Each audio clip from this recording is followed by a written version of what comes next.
Hey guys, I just wanted to take a few minutes to talk to you a little bit about the research proposal. Now, we are down to our final module, Module 7, in the class, and this module will carry us through April 15th until the end of the semester on May 10th. So that gives us some time to really look at your proposals and really think about how you're putting these things together, okay?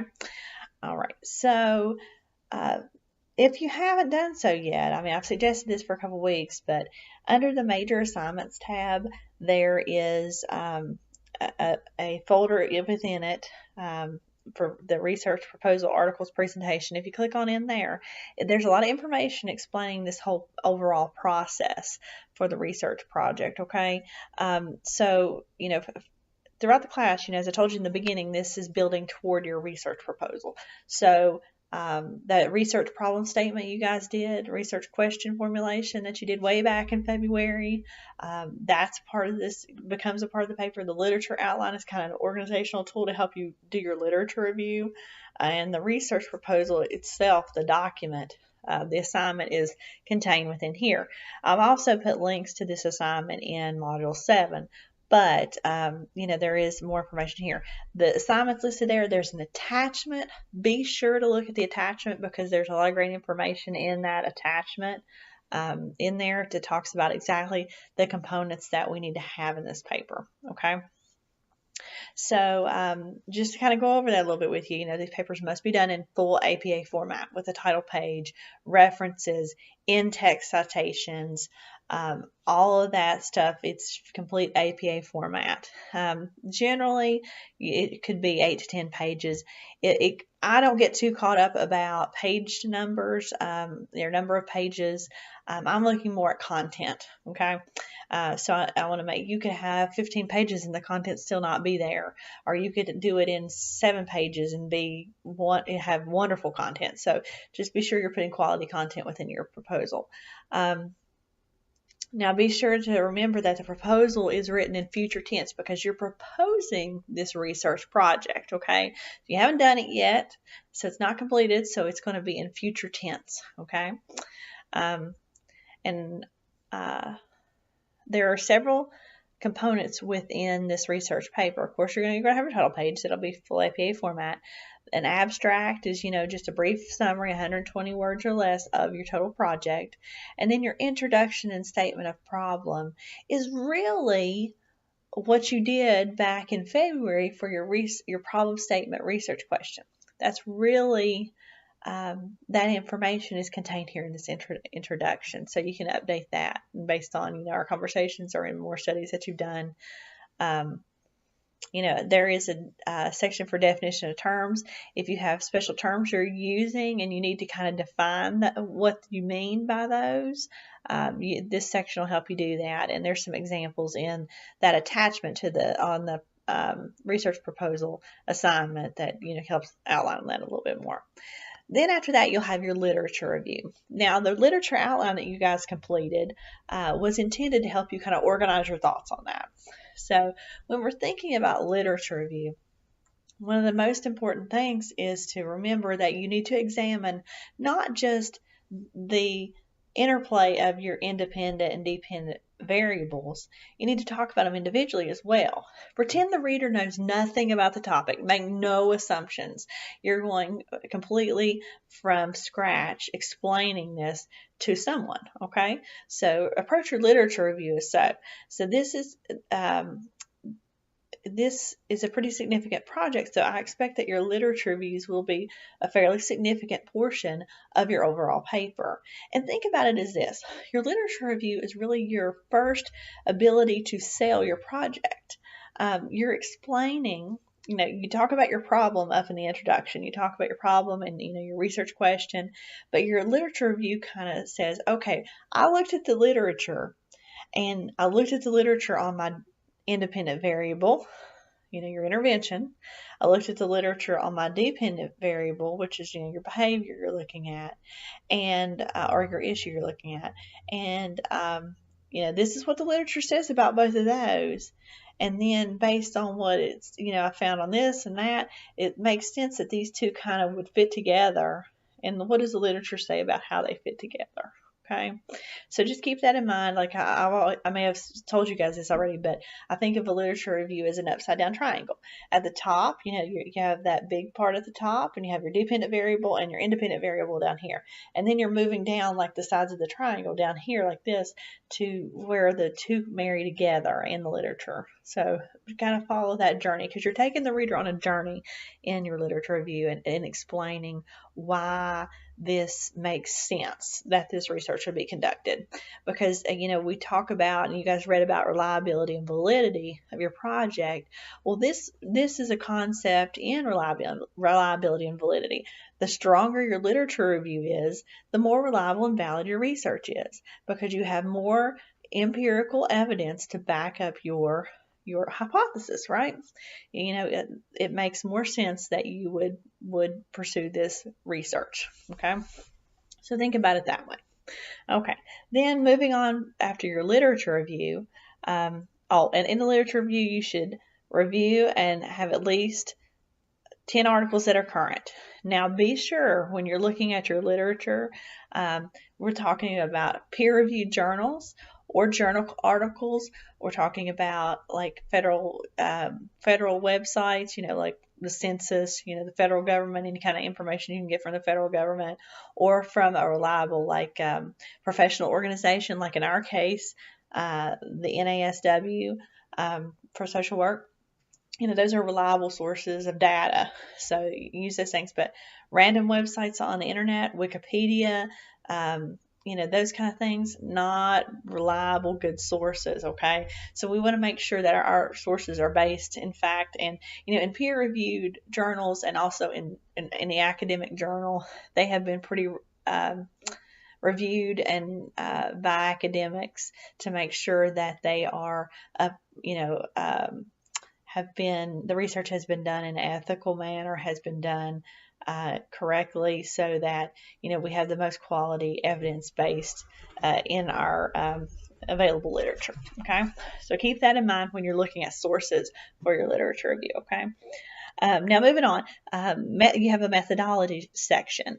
The methodology section will have pretty much two subsections, which one is participants and one entitled instrumentation. Okay, so within this section, you also need to talk about your research design. You outline your research question. You talk about your dependent, independent variables, and what design you're using to do the study, and who are your participants, and how will you gain the sample. Now, in your participant section, obviously, you'll talk a little bit more in detail about your participants and how you'll obtain the sample from your participants. And you also have to include an informed consent form for your study in your appendix for this, okay? So that is some information you've probably seen in the readings, but if you have questions about that, please don't hesitate to ask, okay? Because we have to make sure that our participants understand what they are consenting to by participating in the research, okay? Instrumentation section, how will you measure that dependent variable? What do you know about the reliability and validity of the instrument? Okay, so just as a practical example, okay, so say my research question is, let's say I want to look, my dependent variable is autism, and my independent variable would be equine therapy. Okay, so if I want to measure the effectiveness, determine if equine therapy is an effective treatment for autism behaviors, might be my research question. Okay, or is effective in reducing autistic or disruptive behaviors in autistic individuals. Okay, so that would be my research question. Now, when I go to design, my methodology section, when I go to design my instrumentation, I have to think about how would I measure the severity or the existence of those autism related or those disruptive behaviors. So I may look for measurements, instruments to measure that behavior. Now, one I could look at is like the autism behavior inventory, and that's an existing measure that is a standard assessment that is used pretty widely to measure those changes in the associated symptoms of autism, behaviors, those kind of things. So that could be my instrumentation. So that's my mechanism for measuring that dependent variable or that behavior of those autism behaviors, okay? So when I'm thinking about how I'm going to set it up, I might think, well, I could give that autism behavior inventory before we start treatment in equine therapy, okay? Then I might give that assessment weekly over the course of 6 months, or bi-weekly over the course of 6 months to measure the effectiveness of that therapy. You have to think about your time frame. That's just an example of time frame, but it doesn't necessarily have to be that long. It can be a shorter study. Generally, research studies are not super short. They're somewhat long. Longitudinal studies sometimes go many, many years. Kind of like the Tuskegee study, that was considered a longitudinal study. So just keep those kind of things in mind when you're thinking about your instrumentations, section. Now my instrument I was using is an existing measurement for autism behaviors, but you might be using a survey or a questionnaire. Talk a little bit about, what type of survey you're using or what type of questionnaire you're using and how you designed it or how the questions came to be on there. Okay, so spend some time explaining why you're using that instrument and how it came to be. And reliability and validity in that respect can be, how reliable will the information that you obtain from that be? Have you done things to ensure that it won't be biased? Like in this autism behavior inventory in my example, it's pretty reliable and valid because it's an existing measure that's been used in many studies. It's, a common type of assessment measure. So that kind of really helps my reliability and validity, for my instrument. Okay. Now, moving on from this, that kind of gives you, when you're thinking about methodology, that's kind of lets the reader know your framework, your plan. Okay. Now, data collection is the execution of that plan. Okay. So data collection will really help. You need to explain who will collect the data, how will it be collected as specifically as possible. Okay. So just nothing is too specific. So explain a lot in there. Okay.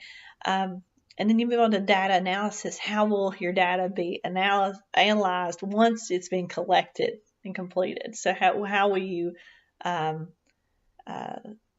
look at your findings? Will you put in a chart, a table? Will you look at the an average or a mean score? How will you analyze the data? And limitations to your study. This is where you kind of think about those things that affect your reliability and validity of your instruments and of your design. What are things that could be an issue or could cause a problem or could bias your research? So this is where you talk about that kind of thing, okay? We also go into a timeline and talk about how long it would take. Like I talked about my equine therapy example, like 6 months time frame. So you explore that timeline there. Now your reference section is on a new page, and this is your reference page due to APA format, and you list every source in APA format, okay, and the references are cited. And remember, you'd have your in-text citations within the paper, like during your literature review and that kind of thing. Okay.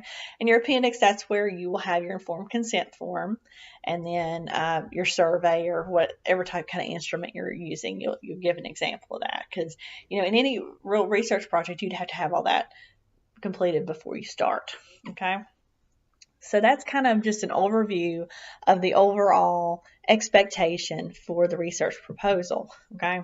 So you guys will have plenty of time in this last module to really work on this and kind of get everything together.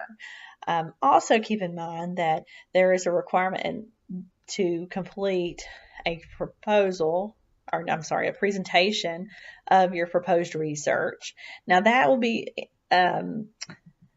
turned in the form of a discussion, and that's so we can kind of share that with all of our peers. It's been a process for you guys through here, through the discussions you've learned about each other's research, and you're helping each other. So this is kind of a wrap up to that, but there is more information in there about your presentation within the discussion forums. Okay.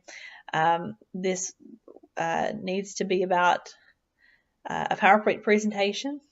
It needs to be about 10 to 15 minutes in length. Doesn't have to be really, really long. And now there is a voiceover expectation for that, but there is some support in there for if you're not sure how to do that. It shows you, there's a tutorial in there to show you how to do the voiceover presentations. Okay. All right, so that in a nutshell is what we're looking at in Module 7. This is the final assignment for the class. If you're unsure about a section of your paper or how you're going to structure your research, please don't hesitate to contact me. Most of the time you can catch me in my office, or just shoot me an email and we will schedule a time. I'm very flexible with time frame as far as, if you need to talk after work, at night or on the weekends, we'll work it out. We'll get together and make a time. Okay. All right. So don't hesitate to reach out. So you guys plug along at these research projects and just, like I said, reach out if you have issues. So you take care and good luck with your proposals.